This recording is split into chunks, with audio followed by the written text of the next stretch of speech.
Existe una regla no escrita en la historia de la tecnología. La historia no la escriben necesariamente los mejores, sino los que logran sobrevivir. Porque si echas un vistazo al procesador que le da vida a tu computadora, a tu teléfono o a los servidores que sostienen toda la red global, verás los nombres de los gigantes de siempre: Intel, AMD, ARM o Apple. Pero escondido debajo de las capas de silicio de la informática moderna se encuentra el cuerpo en descomposición de una arquitectura legendaria de la que casi nadie habla. Un fantasma técnico que no solo dominó las métricas de coma flotantes durante una década, sino que rompió la barrera de los gigahertz mucho antes que la competencia, adelantándose 10 años a lo que la humanidad creía posible en la ingeniería de semiconductores. Así que, amigos míos, esta es la historia de DEC Alpha. Vamos a sumergirnos en las entrañas de una obra maestra de la ingeniería. Veremos cómo un grupo de mentes brillantes, guiadas por una visión a 25 años, creó una CPU que aplastó a toda la industria en potencia de cálculo y sirvió como el motor secreto detrás de las complejas simulaciones de fluidos de películas icónicas como Titanic, y además le dio vida al primer núcleo Linux de 64 bits de la historia.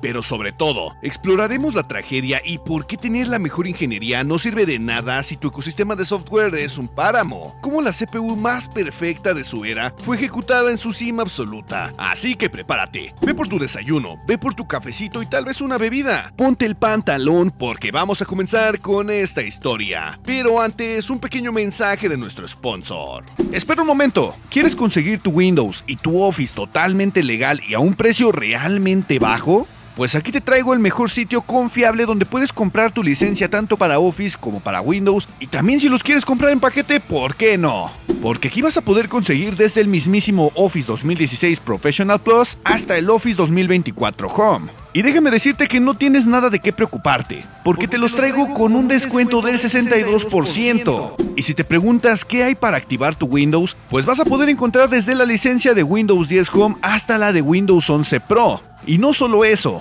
porque no voy a permitir que te comas el precio completo, y te traigo un descuento del 50% para tu licencia de Windows. Y como bien te lo dije, si quieres combinar y comprar tanto como Office como Windows 11, también están en descuento del 62%. Así que corre y compra tus licencias.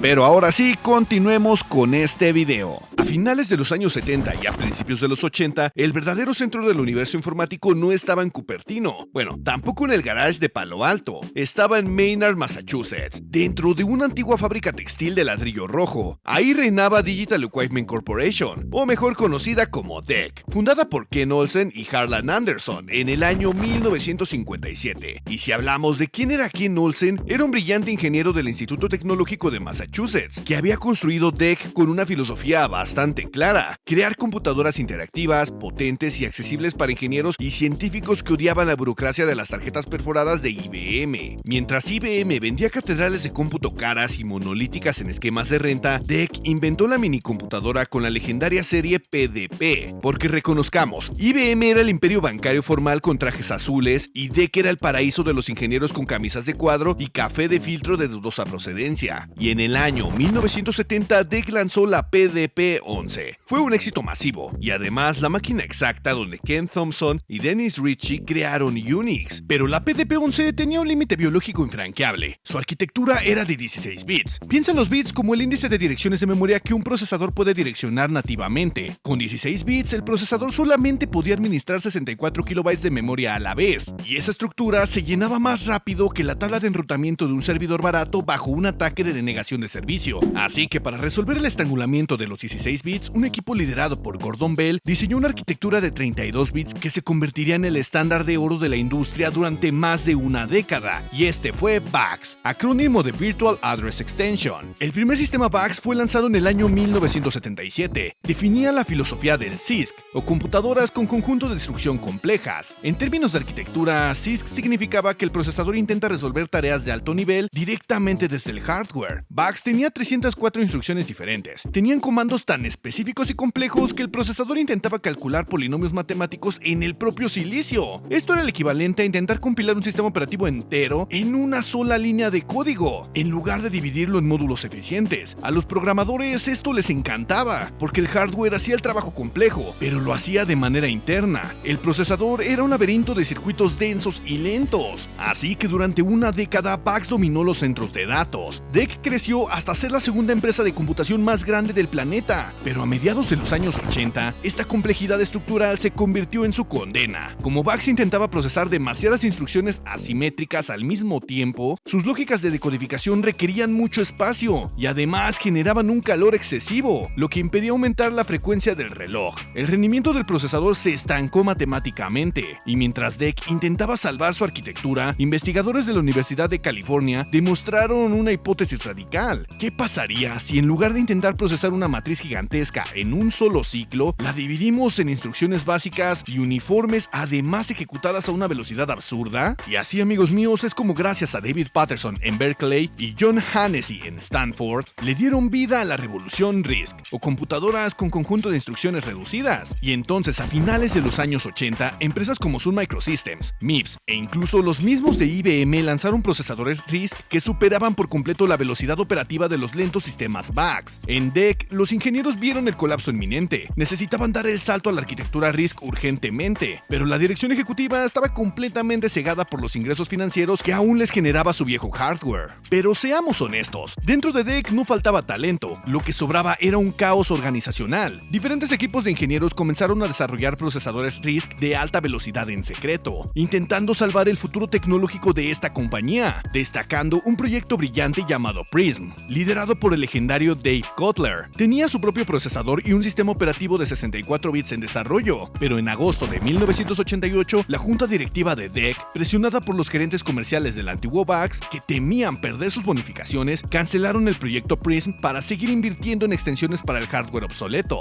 Y esperar que esta junta directiva entendiera hacia dónde iba el futuro de los semiconductores era como intentar compilar el núcleo de Linux en un ábaco, un error de sintaxis garantizado. Y como estás esperando, el resultado por supuesto fue catastrófico. Dave Cutler, frustrado por la cancelación de su trabajo de años, renunció y aceptó una oferta de trabajo del mismísimo Bill Puertas para unirse a Microsoft. Cutler se llevó su equipo técnico y diseñó desde cero el sistema operativo Windows NT, la base tecnológica de todos los sistemas operativos Windows modernos, desde el mismísimo Windows XP hasta Windows 11, y nació literalmente porque DEC descartó el proyecto de Dave Cutler. Pero para el año 1989 la crisis técnica de DEC no se podía ocultar. Sus clientes exigían poder de cálculo real, y desesperados tuvieron que cometer un acto comercial humillante: comprar procesadores MIPS R3000 de la competencia, un chip eficiente de aproximadamente 115,000 transistores, y revenderlos dentro de sus propias computadoras. La empresa que alguna vez dictó el mundo tecnológico ahora revendía silicio de terceros. Ante esta situación, un equipo de ingenieros liderado por Richard L. Seitz calculó que la arquitectura de VAX le quedaban como máximo 3 años de vida antes de alcanzar su límite físico. Decidieron crear una arquitectura completamente nueva desde cero, diseñada para durar 25 años sin la necesidad de parches estructurales. Y así, amigos míos, nació el proyecto Alpha AXP. Para asegurarse de que este nuevo circuito pudiera alcanzar frecuencias de reloj nunca antes vistas, los ingenieros impusieron reglas técnicas estrictas, las cuales horrorizaron a los desarrolladores tradicionales. Por ejemplo, eliminaron el soporte de hardware para enteros de 8 y 16 bits. Alpha solo operaba de forma nativa con bloques de 32 o 64 bits. Y si te preguntas, ¿qué rayos significa esto? Pues fácil. Si un programa necesitaba modificar un solo byte, el procesador le obligaba a leer la palabra completa de 64 bits, aislaba el byte con máscaras lógicas y reescribía todo en la memoria. Y aunque esto parecía ineficiente para el software, al final de la compleja lógica de alineación de bytes del hardware, las rutas de señal en el silicio se acortaron dramáticamente, permitiendo subir la velocidad de reloj a niveles extremos. Y no solo eso, eliminaron los indicadores de estado automáticos por hardware. En otros procesadores, si una operación matemática daba 0, el circuito entendía una señal automática. Alpha eliminó esto, así que si querías saber si el resultado realmente era 0, el software tenía que ejecutar una instrucción explícita. Era como quitarle los sensores de proximidad a un tren bala para que nada interrumpiera su aceleración, delegando toda la responsabilidad de no colisionar directamente al programador. Pero mientras los procesadores de Intel de la época sufrían sufrían intentando administrar datos con solo 8 registros de 32 bits, la arquitectura de Alpha AXP operaban con mucha fuerza, porque contaban con 32 registros enteros de 64 bits y 32 registros de coma flotante de 64 bits. Aquí concluyeron un detalle de ingeniería brillante. Dos de esos registros, el R31 y el F31, estaban conectados físicamente a tierra. Siempre leían el valor de 0. Si el procesador calculaba algo que ya no servía y necesitaba desecharlo, apuntaba el resultado a ese registro y el dato desaparecía instantáneamente. Pero abróchate el pantalón, porque la verdadera innovación de Alpha fue el PAL Code, o Privileged Architecture Library Code. Imagina diseñar un procesador que debe ejecutar nativamente el sistema OpenVMS. Y no solamente esto, sino también Unix, y además Windows NT. Cada uno de estos sistemas operativos administra la memoria y las interrupciones del hardware con las reglas totalmente incompatibles. En lugar de soldar circuitos físicos complejos para satisfacer a cada sistema, lo cual habría hecho un chip lento y masivo, Alpha utilizó un microcódigo de bajo nivel integrado en la memoria del propio procesador. Este traductor era PAL Code. Actuaba como una capa de abstracción atómica. Para Windows, el chip Alpha emulaba las exigencias del hardware de Microsoft. Para OpenVMS, se comportaba como un VAX tradicional. Esta capa invisible lideraba el silicio físico de toda la burocracia de los sistemas operativos, dejándolo libre para enfocarse exclusivamente en la velocidad bruta de ejecución. En febrero del año 1992, DEC lanzó su primer procesador Alpha, el EV4, conocido también como Extend PAX 4. Cuando activaron este chip, el impacto de la industria fue definitivo. Operaba 200 poderosos MHz. Para tener una referencia histórica, el procesador más avanzado de Intel en ese momento apenas si gateaba 66 MHz. Alpha era 3 veces más rápido en frecuencia de reloj y en cálculos matemáticos de alta precisión, por lo que la arquitectura x86 parecía tecnología obsoleta. El EV4 contaba con 1.68 millones de transistores y generaba una disipación térmica de 30 watts, incluso requiriendo disipadores masivos con ventilación activa en una época donde las computadoras personales utilizaban simples bloques de metal con enfriamiento pasivo, por lo que en el año 1994 lanzaron la revisión EV45, el cual iba a 300 MHz, mientras Intel apenas comercializaba sus primeros Pentium a 90 MHz. Pero aquí apareció un problema crítico: los costos de manufactura. Un sistema basado en la arquitectura Alpha costaba entre 20 y 50 mil dólares. DEC jamás logró introducir este proceso en una computadora personal convencional, porque construir placas base capaces de soportar buses de datos de 128 bits a estas frecuencias requerían un presupuesto corporativo. Aunque intentaron diseñar versiones más económicas como el Alpha 21066, que integraba el controlador PCI en la propia CPU para evitar usar circuitos externos costosos, la abrumadora superioridad técnica no se transformó en una cuota de mercado masiva. Pero vámonos al año 1995. DEC lanzó el EV5 o Alpha 21164.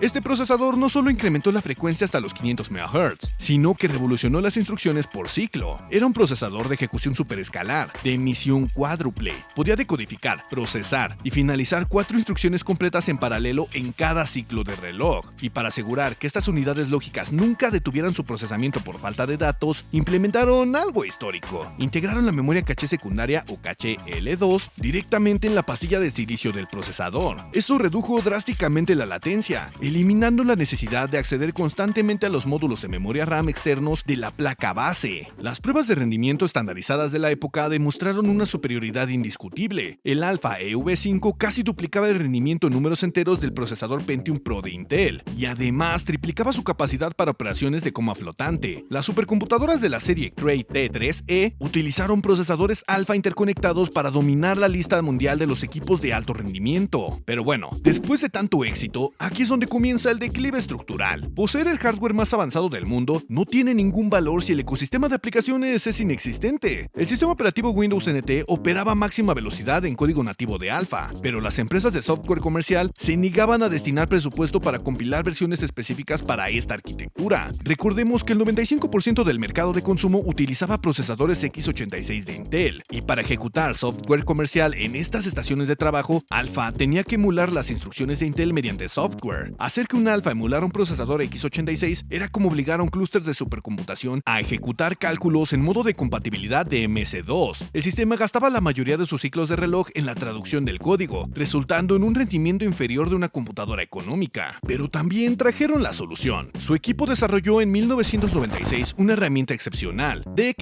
FX32. Era un sistema de traducción binaria dinámica. Al ejecutar una aplicación x86 por primera vez, el sistema emulaba de forma tradicional, pero cuando dejabas la computadora inactiva, FX32 analizaba las rutas de ejecución en segundo plano y recompilaba el código directamente al lenguaje nativo de 64 bits de alfa. En la siguiente ejecución, el programa alcanzaba hasta un 70% de rendimiento nativo, y esto sucedió décadas antes de que compañías como Apple implementaran capas de traducción eficientes como Rosetta. DEC ya había desplegado la traducción binaria asíncrona, pero por supuesto llegaron demasiado tarde para cambiar las métricas de adopción del mercado. Y paralelamente, DEC diseñó el procesador Strong ARM en colaboración con la empresa ARM. Combinando la lógica de ARM con las técnicas de alta frecuencia de alfa, lograron un procesador que operaba a 233 MHz con un consumo de apenas 1 watt de energía, un avance revolucionario para dispositivos móviles. Pero la situación se tornó crítica en el año 1997. Los ingenieros de DEC analizaron a nivel microscópico la estructura de los procesadores Pentium de Intel y descubrieron presuntas infracciones masivas de patentes relativas a las memorias caché de alto rendimiento y predicción de saltos especulativa, tecnologías concebidas para el proyecto Alpha, por lo que DEC interpuso una demanda contra Intel para bloquear las ventas de toda la línea Pentium. Intel, aprovechando su posición dominante, respondió amenazando con suspender el suministro total de componentes x86 a la división de computadoras tradicionales de DEC. Pero, ¿cómo terminó todo este asunto? La presión corporativa llevó al director ejecutivo de DEC a firmar un acuerdo extrajudicial perjudicial. Como te lo dije en la historia de X-Scale, Intel adquirió las avanzadas plantas de fabricación de semiconductores de DEC a un precio reducido y exigió la transferencia de toda la propiedad intelectual del procesador Strong ARM. DEC, la compañía matriz de la innovación en semiconductores, perdió sus plantas de manufactura y su visibilidad futura quedó seriamente comprometida. Pero a pesar de este golpe tan fuerte, el equipo de ingeniería lanzó en el año 1998 su diseño más influyente, el procesador Alpha EV6. Esta arquitectura dominó la ejecución fuera de orden especulativa. Si el procesador detectaba que un cálculo debía esperar a que un dato subiera desde la memoria RAM, no detenía el reloj, saltaba la siguiente instrucción, calculaba el futuro de forma especulativa y luego reordenaba los resultados finales en el registro. Y esta capacidad de cómputo cautivó la industria cinematográfica de Hollywood. Durante la producción de la película Titanic, los estudios de efectos visuales enfrentaron simulaciones de fluidos que colapsaban las estaciones de trabajo convencionales. Implementaron un clúster de renderizado compuesto por 160 DEC alfa de 64 bits, por lo que una porción crítica de las complejas simulaciones de agua de Titanic y los vehículos digitales del quinto elemento fueron procesados enteramente por la arquitectura alfa, por lo que en el año 2002 se lanzó la revisión EV7. Esta versión integró dentro del propio encapsulado el enrutador topológico de red, y múltiples controladores de memoria directa. El procesador se comunicaba con los módulos de RAM sin necesidad de puentes intermediarios en la placa base. Pero recordemos algo, DEC ya estaba fragmentada, por lo que Compaq adquirió los activos restantes por $9.600 millones, priorizando los rentables contratos de mantenimiento empresarial sobre el desarrollo de semiconductores. Y si ya vieron mi video de la historia de Compaq, saben que Hewlett Packard o HP absorbió a Compaq en una controvertida fusión. Y si siguen este canal desde un poco tiempo atrás, saben que HP e Intel mantenían una alianza para promover el procesador Itanium, la arquitectura IA64. Este diseño delegaba toda la paralelización de instrucciones al compilador de software, resultando en una arquitectura deficiente, innecesariamente compleja y de bajo rendimiento en escenarios reales. Pero impulsada por estrategias comerciales orientadas a la reducción de costos operativos, HP decidió descontinuar la plataforma Alpha para obligar a todos sus clientes corporativos a migrar al defectuoso ecosistema Itanium. Y en el año 2001 se ordenó la cancelación definitiva del proyecto Alpha EV8, un procesador en fase de simulación que integraba multithreading simultáneo de 4 hilos físico por núcleo. HP optó por desechar esta innovación arquitectónica para proteger la adopción del procesador Itanium de Intel, un producto que la prensa técnica denominó sarcásticamente como el Titanic, debido a las enormes pérdidas financieras que le generó a la industria. Pero hay algo más. Su aportación más trascendental a la infraestructura moderna del software de código abierto se consolidó en el año 1994, cuando DEC proporcionó un sistema Alpha 21064 a un joven desarrollador llamado Linus Torvalds. Utilizando esta estación de trabajo, Torvalds reescribió la gestión de punteros de memoria de su sistema, desarrollando la primera versión completamente nativa de 64 bits del núcleo de Linux. Por lo que si en la actualidad la infraestructura de servidores en la nube ejecutan versiones de Linux capaces de administrar de manera eficiente terabytes KB de memoria RAM se debe directamente a que la base del soporte de 64 bits fue programada y depurada sobre el hardware de DEC Alpha. Alpha concluyó su ciclo comercial, pero el talento técnico de sus diseñadores provocó una migración que redefinió el desarrollo de los microprocesadores. Cuando la empresa AMD observó el desmantelamiento de DEC impulsado por Compaq y HP, dispuso un alto presupuesto para contratar a los ingenieros desplazados. Dick Meyer, arquitecto de Alpha, asumió el liderazgo del proyecto AMD Athlon. AMD no replicó la arquitectura de Alpha, contrató a sus creadores y adquirió la licencia legal para implementar el protocolo de bus EV6. Y Jim Keller, otro veterano del equipo de Alpha, lideró el diseño estándar de 64 bits, x86-64, que prevalece en todos los equipos informáticos actuales. Posteriormente, Keller fue reclutado por Apple para dirigir la arquitectura de los procesadores A4 y A5. Estos diseños sentaron las bases de rendimiento de los primeros teléfonos inteligentes y tabletas modernas. Pero al final, la historia de DEC Alpha es una demostración empírica de que la industria tecnológica, poseer la ingeniería más avanzada del planeta, no garantiza la supervivencia corporativa. El equipo de Alpha confió en que diseñar un procesador que superara a la competencia a nivel de silicio aseguraría su éxito, subestimando que el mercado valora en mayor medida la compatibilidad del software existente. Bueno, y también la accesibilidad económica por encima de la perfección del hardware. Hay que reconocer que el legado de DEC Alpha permanece profundamente arraigado en las placas base de los sistemas contemporáneos. Alpha demostró que el diseño de semiconductores podía desafiar las convenciones, adelantándose una década a su tiempo, implementando soluciones de ancho de banda y topologías de multiprocesamiento años antes de que el resto de la industria reconociera estos desafíos, forzando a todo el sector a abandonar el estancamiento de las arquitecturas conservadoras de 32 bits. Cuando la directiva corporativa de Compaq y HP detuvieron el desarrollo del proyecto, asumieron que la arquitectura quedaría en el olvido. Lo que ignoraron es que el desarrollo técnico tiene inercia. Alpha no desapareció. Su lógica estructural se fusionó con los diseños de AMD, se incrustó en la base de cálculo de los dispositivos móviles de Apple y obligaron a Intel a reestructurar toda su metodología de diseño. Y es por eso mismo, para quienes comprenden el código de hacer latir a un microprocesador, Alpha no es un fracaso comercial, es el documento técnico definitivo de una época donde un grupo de ingenieros en Massachusetts decidió desafiar los límites de la física, construyendo una obra maestra que durante un breve y deslumbrante destello se convirtió en el indiscutible rey del mundo tecnológico. Y con mucha felicidad quiero presentarles a los miembros del canal. Y con nosotros está el Manu XSK8, Gonzalo Montenegro 5406, Kempo the Turtle, NBCD 95, Pablo Yesid,